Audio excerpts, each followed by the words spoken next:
2017, she took on the role of Pro New Business Genetic Accelerator to develop the Wisdom Panel's genetic offering for breeders as an opportunity to showcase breeder expertise and design Proactive, a program to help ensure breeders thrive in a sustainable and responsible way together to achieve our common mission, the health and well-being of dogs and cats all over the world. Muchas gracias. Buenas tardes. Hi, everyone. Let's discover a little bit more about Royal Canin in a short movie.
Clearly, don't buy brachycephalic.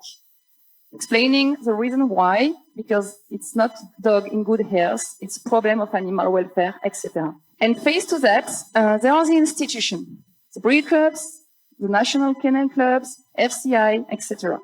And they are aware of the situation. They try to change the situation. They try to go in the right way for animal welfare. And this Congress, the Welfare Committee, are perfect example of that. But the question, a little bit provocative, is, are they equipped enough to push the limits in the good way? Are they equipped enough to influence a new regulation? How can we help them to have more influence and more ability to influence the coming regulation? Because actually, new pet owners are very sensitive to all the question of environment and well-being. The new generation is what we call digital native. When they pick up a puppy at a breeder, they want to live an experience. They want to take picture. They want to put this picture on Instagram to collect a lot of likes, etc. They want to go quick. Do you know that some of them only spend 20 minutes online to buy a puppy? Is it a way to promote good breeding practice, or is it a way to promote responsible breeding? I don't think so. So what is the risk of all that? The risk is to have a declining image of breeding.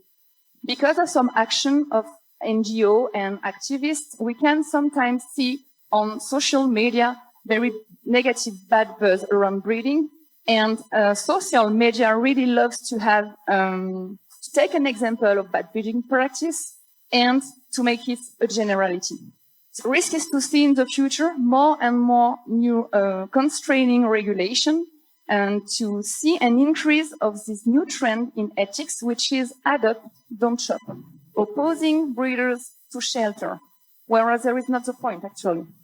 And the risk is that you, as good breeders, can suffer of this situation. But this picture is maybe a dark picture, but let's see that not as a fatality, but as an opportunity. It's the way we decided to consider this context in Royal Canin and to build on that to make shine again the breeding world. We decided to be what we call proactive. Proactive to raise the bar in breeding. Proactive to define a new gold standard in breeding beyond the Royal Canin Company to promote the breeding activity. Proactive was launched in Royal Canin a couple of years ago, 3 years ago, I think so. And it's really a philosophy. It's a movement. It's an initiative inside the breeding world because it's our vision of the future of breeding. What we aim to do is to make breeding a looked upon activity, acknowledge for the patient the expertise and knowledge required to practice.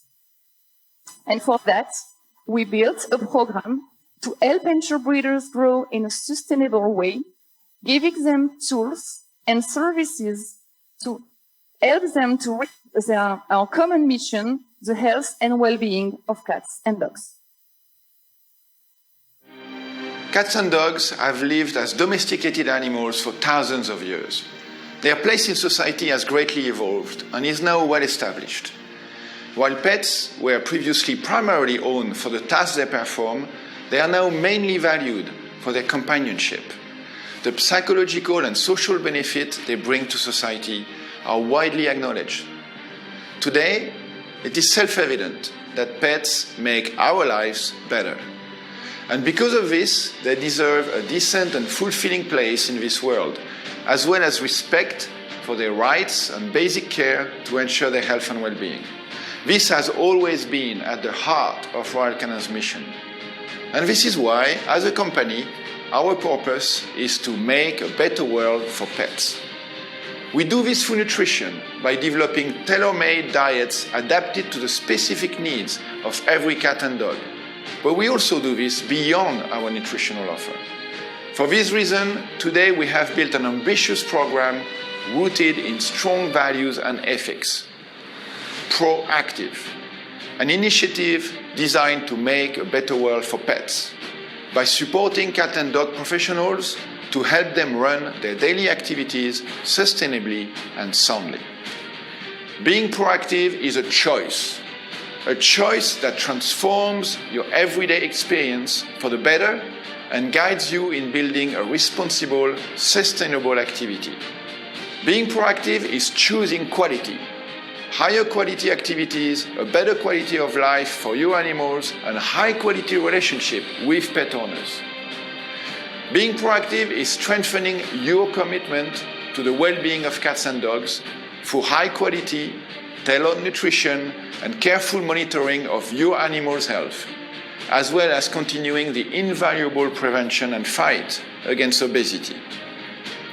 Being proactive is being uncompromising in the care provided for your animals, the management of your daily activity, and your compliance with hygiene regulations. It is minimizing the impact of your activity on the planet. It is also enriching your animal's environment, offering them the best conditions in which to become socialized and providing them with the affection they so greatly need. Being proactive means offering your expert advice to help future owners choose an animal and ensure they are fully aware of their responsibilities. Being proactive is helping make this world a better place for all by fostering a more harmonious relationship between human beings and animals. Being proactive is growing to become the best professional you can be. So I hope that you have been inspired by this speech of Loïc Moutot, which is our previous CEO in Royal Canin and which is now the president of PetCare in Mars. So Proactive is really a full program to help breeders to be recognized as pet health experts and guardians.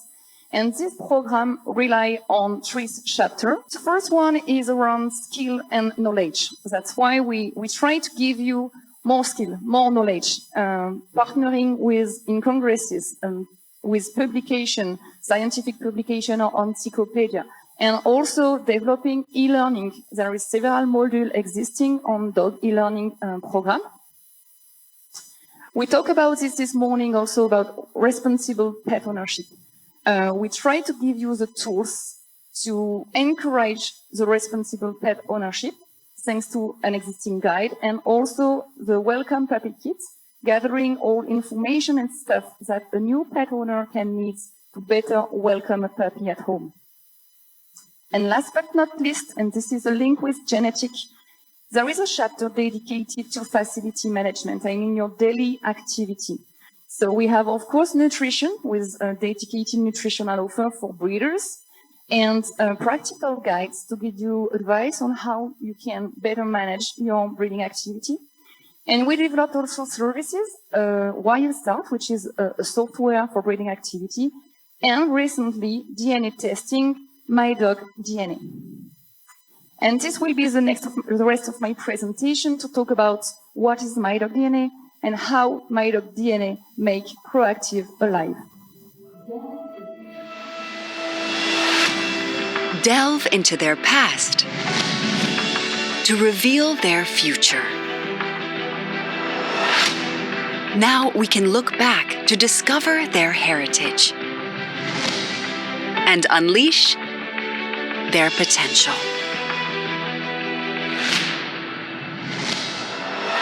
A visionary technology. This changes the breeding world, revealing the true power of genes. This is genetic testing. DNA sequencing is a profound game changer. It's the blueprint for what makes him, him. Genetics is a key for a healthy start of life. Health is our obsession. That's why we should all start genetics. How? With Wisdom Panel. Our new DNA offer serves our mission and makes Proactive alive. Wisdom Panel helps resolve breeders' pain points with a healthier selection for a responsible breeding in an affordable way. It highlights the importance of selection to pet owners. It makes breeders' scientific expertise visible.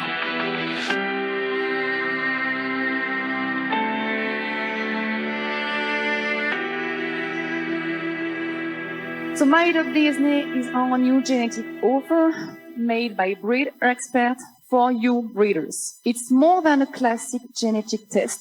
It's a genomic chip that can largely and exhaustively screen the dog DNA. But before to deep dive more in the product itself, let's talk about the canine genome because it's a place where details make all the difference. So this is a dog. It's not a surprise. And a dog is composed of muscle, and under the muscle, there are the organs. Organs are made by cells, and cells contain nucleus, which contain chromosomes made of DNA. What you can see of a dog, the visible traits of the dog are the phenotype. And the genetic data set of the dog is the genotype, and both are linked together. So DNA is for desoxyribonucleic acid. A dog contains 78 chromosomes. Each chromosome is made by 2 helix of DNA, and each helix of DNA is composed of a building block of 4 nucleotides, A, T, G, C, which are linked together to form base pair. And in average, there are 2.5 billions of base pair in dogs. If we look closer to a chromosome, we can identify some region at certain location of the chromosome, which are the gene. And a gene encodes for a function, encodes for a protein, which will determine a function.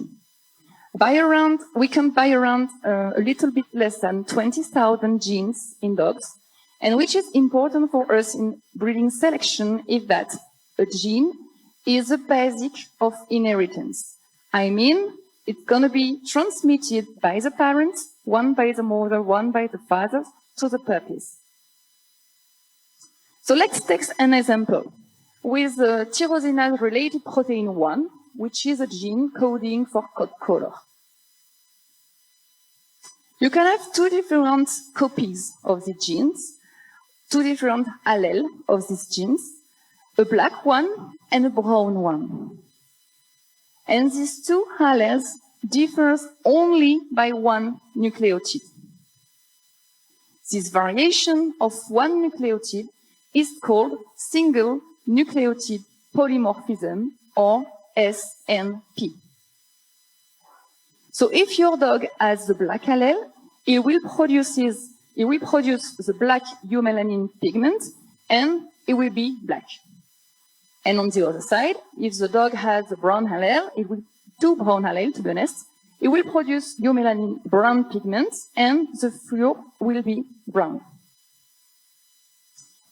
So in summarize, SNP, so single nucleotide polymorphism, I mean a change in the DNA code of 1 nucleotide, can trigger differences in appearance regarding coat color, body size, coat length, or difference in disease development. So some dogs will develop disease or not, or sometimes just nothing. And why I'm talking about SNP today and why it's important for my dog DNA, because my dog DNA, our genetic testing, it's exactly what it's going to be to detect the SNP in the dog genome. And thanks to that, you have a cartography of all the allele of your dog, all the copy of your dog for each relevant gene, let's say. And why it's important? Because actually, it's the basis for breeding selection. When you are doing selection, if you want to do a healthier selection, you must know what is the DNA profile of the father, what is the DNA profile of the mother, to better anticipate and even conditionate, let's say, what will be the offsprings. So selective breeding involves choosing parents with particular characteristics to breed together and produce puppies with more desirable characteristics. This is what you want to do in your breeding today for the future to have a healthier puppy in your breeding. So to summarize, my dog DNA is what we call an all-inclusive solution. Why? Because with 1 salivary sample, with only 1 analysis, you get all the results that you need for your dog to manage your breeding selection program. What does it mean concretely? You have the identification, the DNA profile of your dog, so you can make a parentage if needed. You have all the results for the relevant disease for your breed, and also to have a positive selection on color or coat, you have all the relevant morphological traits for your breed. You have also 2 information on genetic diversity. The first one is what is the genetic diversity of your dog inside your breed, and what is the genetic diversity of your breed among all the dog breeds. And last but not least, you have breeding advice to make this result actionable. We talked about this morning during the visit with Dr. Luis Perro, because actually you can get all the results we want. If you don't know how to use it, it's useless. What we try to do with genetic is to make it as simple as possible in terms of user experience. So how you can get MyDogDNA? First, you connect on your website account and you order a kit. And you receive a box containing an envelope and swab for salivary sample. You have a questionnaire to fulfill and to be signed by the vet. And you have a written envelope for the lab. After you make the sample with the vet and you put the swab into the written envelope, you send it to the lab. They make the analysis, and 2 or 3 weeks after that, you get the results on your web account. And talking about results, I would like to give you an example of what it looks like. So you receive first the DNA profile identification and parentage of your dog. And on the second page, you have the health condition known in this breed. You have the results for the gene, for the disease, and you have the gene, the risk variant, the mode of inheritance, which is more explained here. Is it autosomal recessive? It is dominant? It is linked to the sex? And you have the explanation of what does it mean. You have the number of copy of the risk variant and what we call the health result. Is it clear? No copy of the risk variant? Is it carrier? 1 copy of the risk variant? Or is it at risk? So with 2 copies of the risk variant. In addition, you have a disease explanation. What is it? What does it mean? What are the clinical signs? You have a breeding advice for your selection program. So this is determined according to the health results. If you have a dog carrier, for instance, you can not match him with a dog at risk, etc. This is declined according to the health results. Highlighting that, I would like to give you an important key takeaway regarding genetic tests. Because when we talk about genetic risk tests, we are not talking about diagnostic tests. It's important to have it in mind because we only talk about a risk, not something that will appear for sure. And this is important because in breeding selection, genetic diversity must be really considered. So when you have a dog with many desirable features, even if this dog is with a genotype at risk, so with 2 copies of the risk variant, it can still be considered for reproduction. You just may pay attention to the dog you will match him with. I mean, if it's at risk, you choose a clear dog for the same disease to make the match. But a dog at risk doesn't mean you have to remove it for life for reproduction. As a conclusion, I hope that you see that genetic testing is really a tool for the future of the breeding world.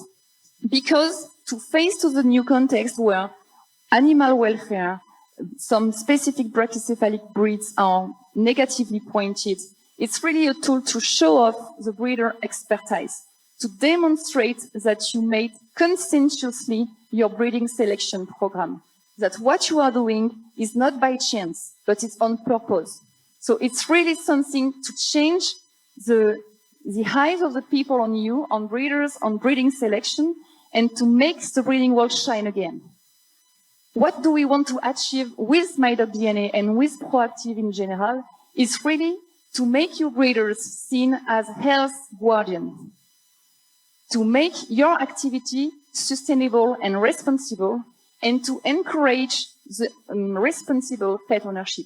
Because when a pet owner chooses responsible breeding, breeders is the first step to have a responsible attitude toward his pets. Our ambition as a company is really to make this proactive initiative as a reference in the pro world, as a gold standard in breeding. And I will finish my presentation by the sentence of Oscar Wilde: shoot for the moon, even if you miss, you will land among the stars. So let's dream big. Thank you. As a breeder, I am hearing, well, I have smaller and smaller litters. And I've had like 4 singletons when I should be having 10. What I'm being told is more and more of the food is having legumes and peas, and that those are being put in to bring down the fertility of our bitches. What can you expand on that? So reproduction is a very large topic, and reproduction, litters, number of puppies per litters, it's a big question in breeding, and it's a very large topic. It's complicated to identify only one single source of the diminution of number of puppies in litters. Most of the time, we try to find what can be the problem, but it's a multifactorial thing. So sometimes it's coming from genetic selection, sometimes it's coming from food, sometimes it's coming from something else. To be honest with you, I don't have a clear answer to your question. I want to tell you why I'm happy because of this presentation, because in the morning, if you remember, I mentioned this is not a hobby, this is a profession, and we have to show it for the world, because we are using the result of the most updated, most recent research, scientific research. One thing which I also like in your presentation, you never said, first test your dog's genetic, because you will be surprised how many young breeders in your country uses these tests now. I had a webinar, I participated in a webinar in Hungary, and I was pleasantly surprised. Young girls and boys, I don't even knew them. They used the system. But the problem is, and that's your duty and my duty, first, it's very easy to read the result. It's printed, black and white. It's easy to read it. But type and pedigree is very difficult to read it. And the result could be good only if a breeder can read both of that. But thank you for this presentation, because that's the future, the presence and the future. Due to these genomic tests are not a diagnostic test, do you suggest to keep making pedigree analysis? And I want to help to answer the question from the woman that sits there about the number of puppies in litters. There is a correlation between inbreeding and the number of puppies in a litter. As inbreeding increase, the number of puppies in the litter decrease. Well, it's a correlation, it's a specific causes, but maybe starting this topic, we can help to improve the number of litters, the number of puppies in litters. Thanks for the explanation. Not another question? Yes, my question was that due to these genomic tests are not a diagnostic test, do you suggest to keep making pedigree analysis to complement the genomic test? Absolutely. Okay. Okay. That was short and sweet. Thank you, Elodie. Absolutely. I want to thank the FCI board members for giving Mexico the opportunity of having this important World Congress for Welfare and Health for the dogs worldwide. We are really pleased, and thank you so much for giving us this great opportunity. And also I want to thank all the speakers from all over the world who participate in this great event. Thank you.